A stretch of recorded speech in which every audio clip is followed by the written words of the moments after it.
Welcome back to Slice of News, where I cut you off a slice of news. It's not exactly breaking news at this point, but I had to talk about the attempted assassination on the president at the White House Correspondence Dinner over the weekend. Given it's now been a near constant talking point just about every news outlet since it happened, I don't know if I need to recap the actual events. But if you did want or need one, I guess the question would be, do you want the official account, the one that the administration puts out, or do you want the one based on the actual facts of what happened that night? If you ask those on the right, they would tell you that a crazed leftist liberal, Cole Allen, sprinted through a secure area at the Washington Hilton that night, trying to get to the president and assassinate him. But the brave and heroic Secret Service men fired at him and subdued him before he could get to their favorite president and the other important administration officials at the event. And while one brave Secret Service officer was hit, there were no casualties. And that's why we must immediately build Donald Trump's $400 million ballroom where the east wing of the White House once stood. I think it'll come as no surprise that while most of that did happen, it didn't quite happen exactly how they tell it in that story, and there's a little bit more to it. Since, of course, with everything that has to do with this administration, that is about pushing a narrative rather than saying what actually occurred. Firstly, the accused gunman Cole Allen was not some sort of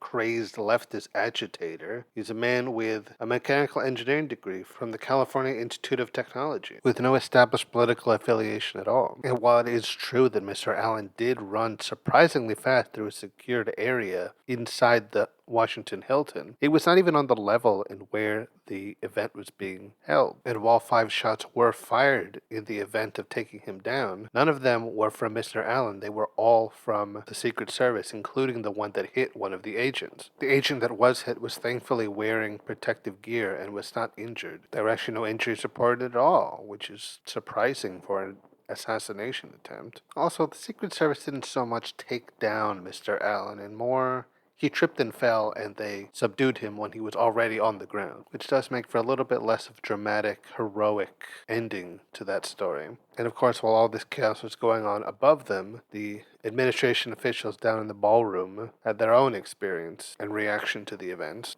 such as Trump advisor Stephen Miller seeming to use his pregnant wife as a sort of a human shield in his bid to escape, or FBI Director Kash Patel seeming to just sit at his table while everyone else was panicking when they got the news of an active shooting event. Overall, it was a very strange and chaotic event, leading many to believe that maybe it wasn't quite what it looked like on the surface. President Trump doesn't attend a single White House Correspondence Dinner in the entirety of his presidential terms, and the one time he does, that's when there's an attempt on his life. An event that should be extremely secure given the amount of high-level government officials who would be in attendance, including the President and Vice President of the United States, has such lax security that an armed man could literally run through it. The fact that trained and armed Secret Service agents fired 5 rounds and didn't hit an armed gunman even once, and the only person they did manage to hit was one of their own guys in a spot that they knew was protected. Things like that, and the fact that the president seemed to have a prepared speech on just why this proved that his $400 million ballroom was a necessity, made people wonder if maybe this wasn't a genuine attempt, and maybe it was staged. And I'm not necessarily going to put my tinfoil hat on and say it definitely was, and that all these inconsistencies and strange things were not just complete coincidences that could be explained away, but I do think it's telling that so many people's first reaction to this event was not, oh my gosh, they tried to get the president, but rather, yeah, this is definitely a false flag, faked assassination attempt. It's not that people don't want to believe it's real, it's that a lot of them feel like there isn't any reason to believe that it is. Too many things feel off.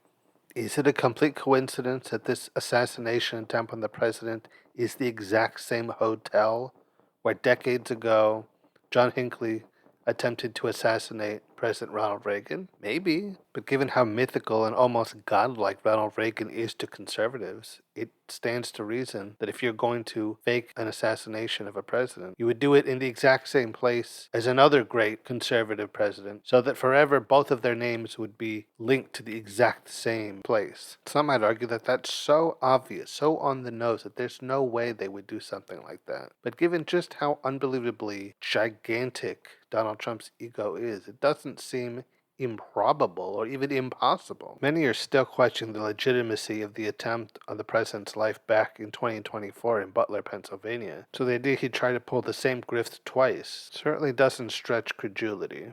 Implying a president would fake an attempt on his life twice or even just once is a pretty big accusation. But the current president and his administration have become so synonymous with lies and deception, it not only seems like something he could do, but certainly something that he would do. But I also acknowledge that immediately jumping to calling this fake and planned is probably not the most productive thing, especially since it is still an ongoing situation and there's still far too much that's left unknown and unrevealed that we can't really come to a full conclusion based on just the scant amount of evidence and conjecture that we do have. But the truth is, people are at a point where they're unwilling to simply trust what they see. If something doesn't look or feel right, it's probably because it isn't. The courts have temporarily halted the construction of the $400 million ballroom that, oh, by the way, is now going to be taxpayer funded, not through private donation as they had previously claimed.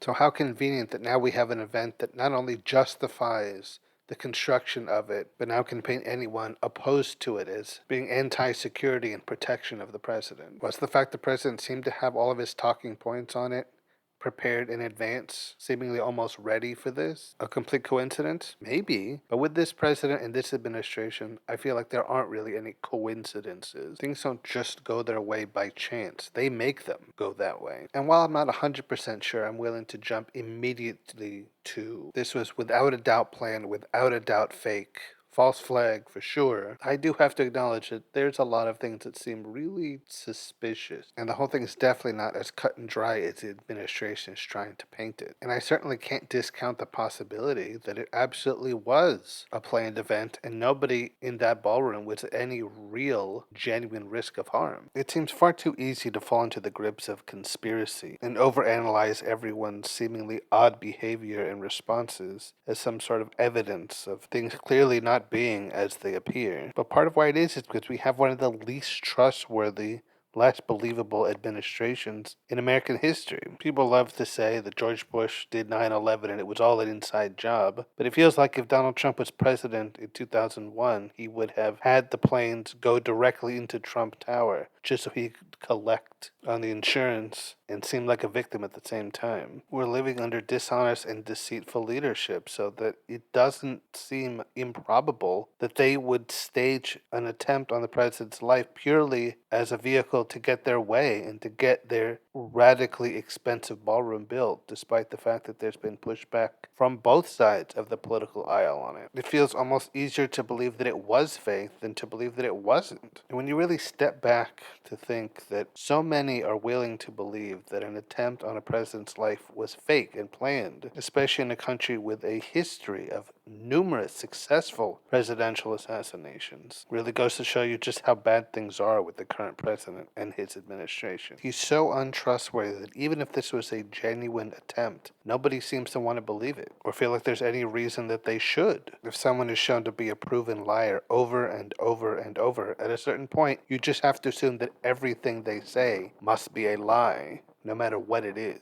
I think just how quickly and easily such a large portion of the American people is willing to believe this was an entirely fabricated event really goes to show just how badly the president has lost the public trust and how hard it will be for a future president to regain it after how badly he's tarnished the office. So was this a genuine event? Did Mr. Allen genuinely try to harm the president or those at the Correspondence Dinner that night? I don't know. If nothing else, we at least still have the supposed attempted assassin alive and able to give us more information as time goes on and more information comes out. And while I'm hesitant to immediately jump to it was definitely a fake assassination attempt and purely a means to an end, that's certainly how it feels, if nothing else. And that alone should really give pause. I do genuinely believe that there's more going on than meets the eye, and what exactly that is and who exactly is involved, I think is yet to be uncovered. And that's assuming they even tried to, since of course if this was a planned event, most of that will not even be attempted to be uncovered, because they've already pretty much gotten what they wanted out of it. But as always, jumping to conclusions is easy, and waiting for more information to come out is hard, especially if there's no way to know for sure that the information will come out at all. But I will definitely be watching for new developments in this story, because if there's one thing I can say for sure, is that this story is not over and there's still a lot more to be learned. And I just really want to know what other truth is out there, because I know without a doubt we have not yet gotten the full story. Alright guys, that'll be it for this episode of A Slice of News. I've been your host, Mr. Slice. And until next time when I cut you off, another slice of news. And don't forget to rate and review the show on Spotify, Apple Podcasts, or wherever you find it.